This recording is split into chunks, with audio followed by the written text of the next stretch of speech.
is he coming in a hurry? And I'm talking about Myles Garrett. Pressure coming. They got him. Jackson looking for Bonifant. Doesn't have a chance to get it to him. This is going to be a loss. Myles Garrett making his presence known. Myles Garrett is just too fast on that edge. Keeps pressure. The ball is down, and it's covered by A&M. This guy is like he's shot out of a cannon. Entering the NFL Combine, Myles Garrett was projected to be the #1 pick in next month's draft, and he did not disappoint, showing off his combination of speed with a 4.64 40, power with 33 reps on the bench press, and an explosiveness with a 31-inch vertical. Now today marks 50 days until the NFL draft, and we know the best teams build through the draft. See the Seahawks and the Patriots. On that note, we welcome in one Mel Kiper Jr. to the show. Good morning, Mel. Thank you for being with us. Good morning, Molly. Mel, let's start with Myles Garrett here. After that performance at the Combine, did he lock up that #1 spot? Yeah, I think he did, definitely, and that's with an exclamation point. When you do what he did, get Mario Williams' numbers, Jadeveon Clowney's numbers, he was right there, and the production on the field was top-notch. He had the injury this year. His stats would have been even more impressive than they were. He's a sack artist. He bends the edge. He's exactly what you want if you're Cleveland in a division that's got to get after Roethlisberger, Dalton, and Flacco. They passed on Wentz last year. He fell right to him. They said, we don't want you. We'll let you go to Philadelphia. They can't do that with Myles Garrett. They're going to have offers. They're going to get an opportunity to trade out of that pick because people will want Myles Garrett, but they want him for a reason. He's a tremendously valuable entity. Cleveland needs that. They had Carl Nassib and Emmanuel Ogbah show ability coming off the edge. Now you factor in a guy like Garrett, and you are off to the races on the defensive side of the ball. Mel, you bring up Mario Williams and Jadeveon Clowney, who are good players. I mean, they gave you return, but as #1 overall pick, you're probably expecting a little bit more. Why is it that production, or at least combine numbers, that match up with those guys make someone a slam dunk for the #1 overall pick? If anything, shouldn't teams be a little chastened by that?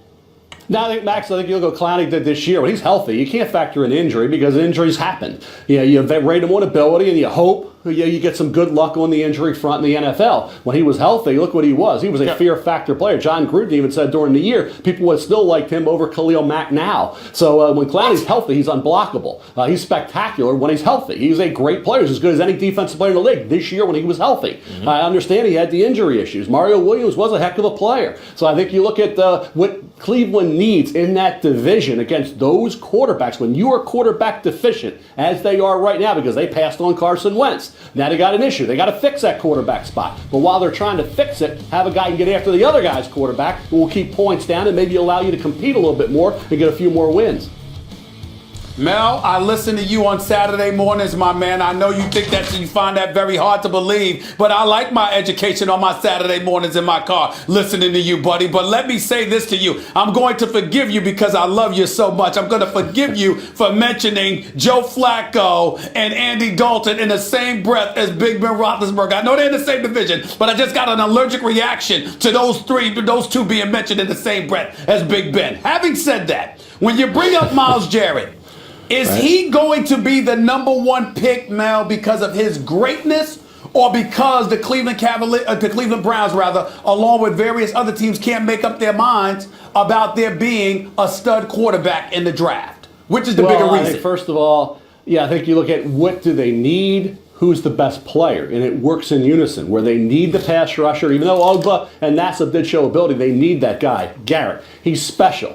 Then you say, okay, if we take the quarterback, who do we go to? Mitch Trubisky or Deshaun Watson, neither of whom are #1 on anybody's boards that I know of. They're not even close to #1 on anybody's boards. So you're over-drafting for a quarterback at #1. You also have the 12th pick. So you can come back there and maybe get the quarterback that slides down that far if you want. Okay, they went with the local product Brady Quinn a few years ago. It didn't work. You can go with the local product Mitch Trubisky at number 12 if he's there. Either way, are they sold on one of these two quarterbacks? We don't know that. They could be not sold on these two quarterbacks. There may be another quarterback in this draft they like maybe a little better. Whether it's Deshaun Kaiser, Notre Dame, I don't, but maybe they do. Patrick Mahomes, maybe they like him better as a second-round pick than a #1 pick overall quarterback. So I don't care how you slice it.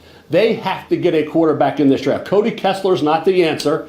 RG3 is not the answer. They got to find a quarterback and fix that position. They wouldn't have been in this predicament right now had they taken Carson Wentz. They didn't. That's history. Now they got a chance to get Myles Garrett, maybe a quarterback at 12. Who knows about Jimmy Garoppolo, Mike Glennon? I don't care what they do. They got to get that quarterback position improved. It's called a quarterback-driven league for a reason there, Mel. Question for you here. So we all know the issue with linebacker Reuben Foster being sent home from the combine, having that issue there.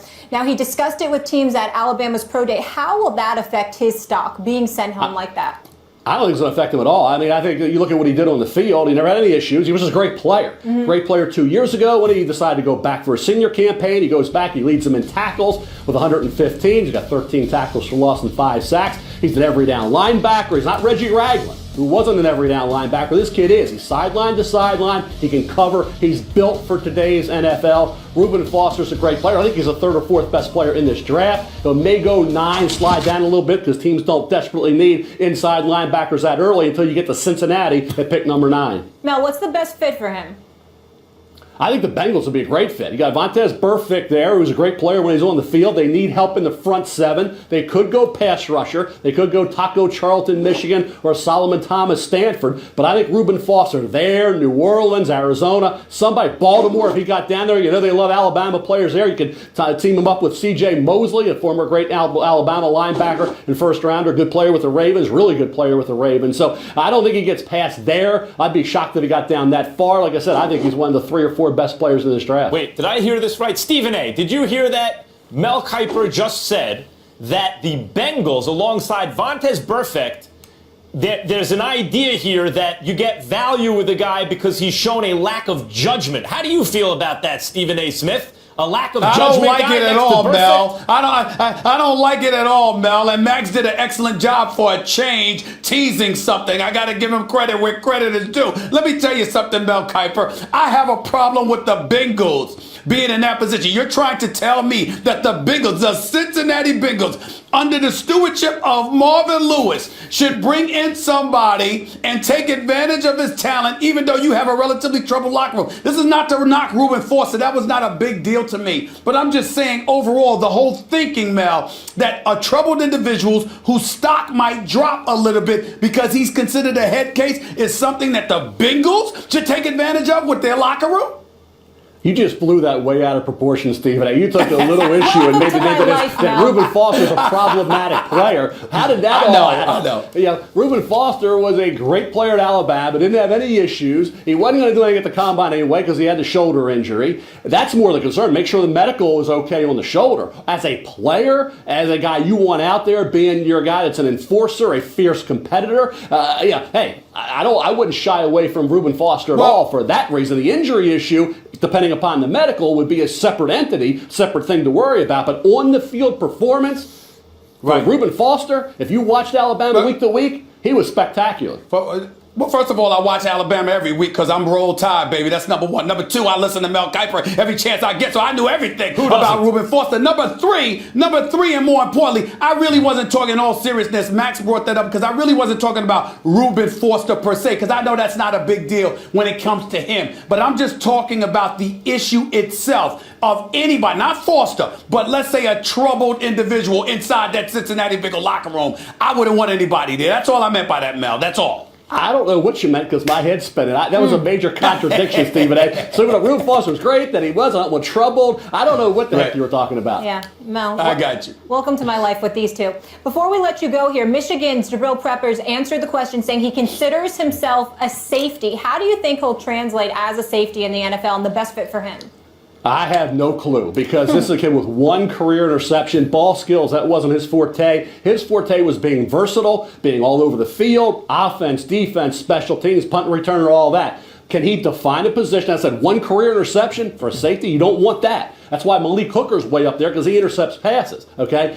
For a guy like Peppers, a creative defensive coordinator, sees that athletic prowess and says, I can utilize him in this way in my defensive structure, we'll take him. Other teams will shy away because he does not have a defined position. I still think he goes late first round. Mel, thank you so much. 50 days away from the draft. Sit tight because we will address the offensive side of the ball with you a little bit later in the show. Thanks so much. Perfect.